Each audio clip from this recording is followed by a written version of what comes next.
തിരച്ചിലിങ്ങനെ പുരോഗമിക്കുന്നു. കടലിൽ കാണാതാകുന്ന മത്സ്യത്തൊഴിലാളികളെ ഇങ്ങനെ കാണാതാകുന്ന സംഭവങ്ങൾ നിരവധിയായി റിപ്പോർട്ട് ചെയ്യുന്നുണ്ട്. പക്ഷേ അപ്പോഴും സംസ്ഥാനം 18 കോടി രൂപ ചെലവിട്ട് വാങ്ങിയ 3 മെറൈൻ ആംബുലൻസുകൾ കടലിൽ ഇറക്കാൻ കഴിയാത്ത സ്ഥിതിയാണ്. 2022 വാങ്ങിയ 3 ആംബുലൻസുകൾക്കും കടലിൽ ഇറങ്ങുന്നതിനാവശ്യമായ IRS സർട്ടിഫിക്കേഷൻ ഇല്ലാത്തതാണ് തടസ്സം. റഡാർ, GPS കമ്മ്യൂണിക്കേഷൻ സംവിധാനങ്ങൾ തുടങ്ങിയ മാനദണ്ഡങ്ങൾ പാലിക്കാത്തതിനാലാണ് പുതിയ സർട്ടിഫിക്കേഷൻ ലഭിക്കാത്തത്. Media One exclusive.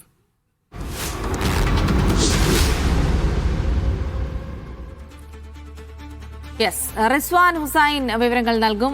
റിസ്വാൻ, അപ്പോൾ കടലിൽ കാണാതാകുന്ന സംഭവങ്ങൾ അതിങ്ങനെ നിരവധിയായി റിപ്പോർട്ട് ചെയ്യപ്പെടുന്നുണ്ടെങ്കിലും അപ്പോഴും അതിനൊക്കെ ഉപകരിക്കുന്ന മെറൈൻ ആംബുലൻസുകൾ അത് സംസ്ഥാനത്തിന്റെ അടുത്തുണ്ട്. പക്ഷേ അത് നിരത്തിൽ അല്ലെങ്കിൽ വള്ളത്തിലേക്ക് ഇറക്കാൻ കഴിയാത്ത ഒരു സ്ഥിതിയിലാണ് എന്ന് പറയുമ്പോൾ തന്നെ കാണാം എത്ര കണ്ട അനാസ്ഥയാണ് ഇക്കാര്യത്തിലൊക്കെ ഉണ്ടാവുന്നതെന്ന്.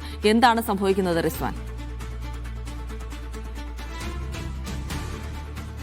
ദിൽസി, 2019 ജെ മേഴ്സിക്കുട്ടി അമ്മ മന്ത്രിയായിരിക്കെ, ഫിഷറീസ് മന്ത്രിയായിരിക്കെയാണ് ഈ പദ്ധതി, മറൈൻ ആംബുലൻസ് എന്നുള്ളൊരു പദ്ധതി രൂപവൽക്കരിക്കുന്നത്. പിന്നീട് 3 വർഷം, അതായത് 2022 ഈ 3 ബോട്ടുകൾ, 3 കപ്പലുകൾ ഇതിനായി സജ്ജീകരിച്ച് വാങ്ങി സജ്ജീകരിച്ചത്. ഈ ഒരു കപ്പലിന് 6.3 കോടിയാണ് ചെലവിട്ടാണ് ഈ പദ്ധതി നടപ്പാക്കിയത്. അങ്ങനെ നോക്കുമ്പോൾ 18.9 കോടി, ഏകദേശം 19 കോടിയോളം ചെലവ് ഈ 3 ബോട്ടുകൾക്കായി നിലവിൽ സർക്കാരിന്റെ ഭാഗത്തു നിന്ന് ചെലവായിട്ടുണ്ട്.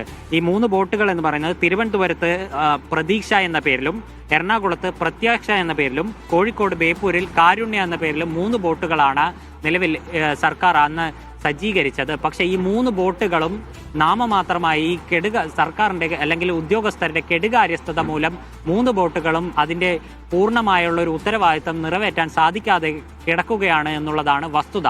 2025 വരെയാണ് ഈ IRS സർട്ടിഫിക്കേഷന്റെ കാലാവധി ഉണ്ടായിരുന്നത്. അത് നിലവിൽ പൂർത്തിയായിട്ടുണ്ട്.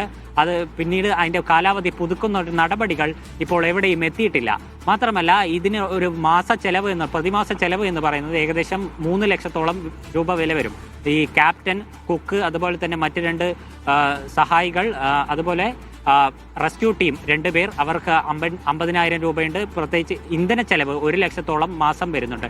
അങ്ങനെ മൊത്തം ഒരു ഏകദേശം 3 ലക്ഷത്തിലധികം രൂപ ഈ ഒരു കപ്പൽ പ്രവർത്തിക്കാൻ മാത്രമായി ഈ ചെലവ് വരുന്നുണ്ട്. ഇതിൽ തിരുവനന്തപുരത്തെ കാര്യം എടുക്കുകയാണെങ്കിൽ ഇതിലെ റഡാർ സംവിധാനം തകരാറിലാണ്. കാരണം 1 നോട്ടിക്കൽ മൈൽ മാത്രമേ ഇതിൽ നിലവിൽ സഞ്ചരിക്കാനുള്ള ഒരു കപ്പാസിറ്റി ഉള്ളൂ. ഫ്യൂവൽ കപ്പാസിറ്റി ഏകദേശം 1 നോട്ടിക്കൽ മൈൽ. 1 നോട്ടിക്കൽ മൈൽ എന്ന് പറഞ്ഞാൽ ഏകദേശം നമുക്ക് ഫ്രെയിമിൽ കാണാവുന്ന ദൂരം മാത്രമേ ഈ കപ്പലിന് സഞ്ചരിക്കാൻ സാധിക്കുള്ളൂ. അതിനപ്പുറത്തേക്ക് ഇത് പോവുകയാണെങ്കിൽ സ്വാഭാവികമായിട്ടും ഇതിന്റെ റഡാർ സംവിധാനങ്ങൾ തകരാറിലാണ്. അത് ശരിയാക്കാൻ സാധിച്ചിട്ടില്ല.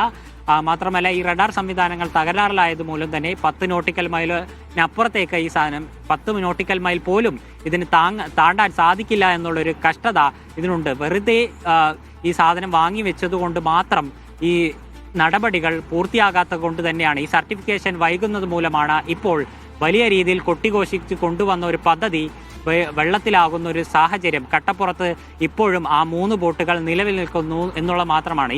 ഈ കഴിഞ്ഞ 3 വർഷത്തെ അതിൻ്റെ പ്രവർത്തനം നോക്കിയാൽ വെറും നാമമാത്രമുള്ള പ്രവർത്തനങ്ങൾ, രക്ഷാപ്രവർത്തനങ്ങൾ മാത്രമാണ് ഈ 3 ബോട്ടുകൾ നിലവിൽ നടത്തിയിട്ടുള്ളൂ. ഏകദേശം 19 കോടി ചെലവ് വന്ന ഈ സർക്കാർ പദ്ധതി നിലവിൽ കട്ടപ്പുറത്താണ് എന്നുള്ളതാണ് വസ്തുത.